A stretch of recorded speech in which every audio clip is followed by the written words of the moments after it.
নমস্কার বন্ধুরা, আমি অনামিকা। আমার ডেইলি ব্লগে আপনাদের অনেক অনেক স্বাগত। সকালবেলাটা শুরু করলাম 1 কাপ চা আর কয়েকটা নিমকি ভাজা দিয়ে। সকালে একটু চা, এই নিমকি ভাজা নয়, বিস্কিট দিয়ে। আর এই বিস্কিটটা হচ্ছে আমার খুব ভালো লাগে। আমি যখনই দোকানে যাই ক্রিম কেক আর বিস্কিটটা খাই। আর আজকের ওয়েদারটা দেখুন, বৃষ্টির ওয়েদার, কারণ বর্ষা পড়ে গেছে। মাঝে মাঝে বৃষ্টি হচ্ছে, আবার বৃষ্টি থেমে যাচ্ছে, এই চলছে। তার মাঝে আমি একটু চা বাবাকে দিয়ে আসি। আর আমি চা নিয়ে বসেছি, জানলার ধারে বসে বসে চা খেতে বেশ ভালো লাগে। সেই জন্য একটু বসে বসে চা খাচ্ছি। চাটা একটু নিশ্চিন্তেই খেতে ভালো লাগে, তবে সব দিন সুযোগ হয় না। আজকে হয়েছে, সেই জন্য। আজকে মেয়ে স্কুল আছে, মেয়ে স্কুলে চলে গেছে। আর ওইদিকে মুড়ি আমি দিয়ে দিলাম, আলু ভাজা স্যালাড দিয়ে মুড়ি। আর ওইদিকে কালকে বাবা একটু শাক তুলে দিয়েছিল, আজকে শাক রান্না হবে। আর কলমি শাকটা কালকে রান্না করব। আজকে কুমড়ো শাক, আজকে যেহেতু আমাদের শনিবার, আজকে একটু নিরামিষ বানাবো। সেই জন্য আজকে কুমড়ো শাকের পাতুরি বানাবো, মানে কুমড়ো শাকে কুমড়ো পাতায় ছানার পাতুরি। এই রেসিপিটা আমি বানিয়েছিলাম। আর এদিকে বানিয়েছিলাম কুমড়ো শাক চচ্চড়ি। দুটো রান্না করেছিলাম, আর ডাল ছিল, আর আর টক দই, এই সব দিয়েই খাওয়া হয়েছে।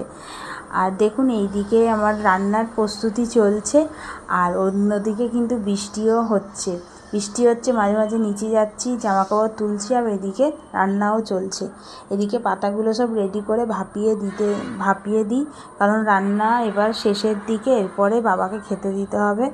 ভাপানো হয়ে গেলে তারপর গরম গরম ভাতের সঙ্গে সার্ভ করব।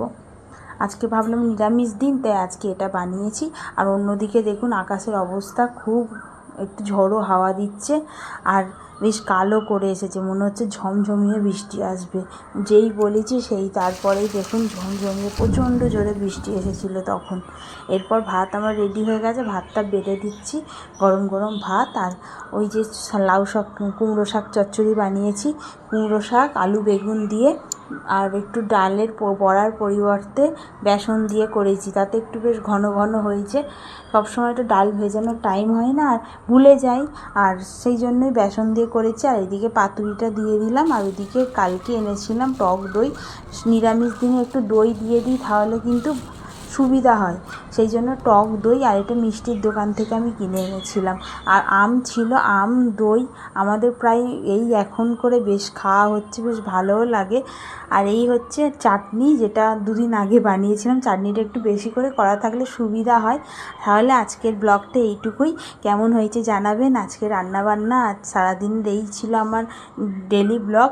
আর আপনাদের এই ডেলি ব্লগ কেমন লাগে, কেমন মানে লাগলো অবশ্যই জানাবেন। আর আজকের ভিডিওটা কেমন হয়েছে জানাবেন। সবাই ভালো থাকবেন। আবারও চেষ্টা করব একটা নেক্সট দিন একটা ব্লগ আনান।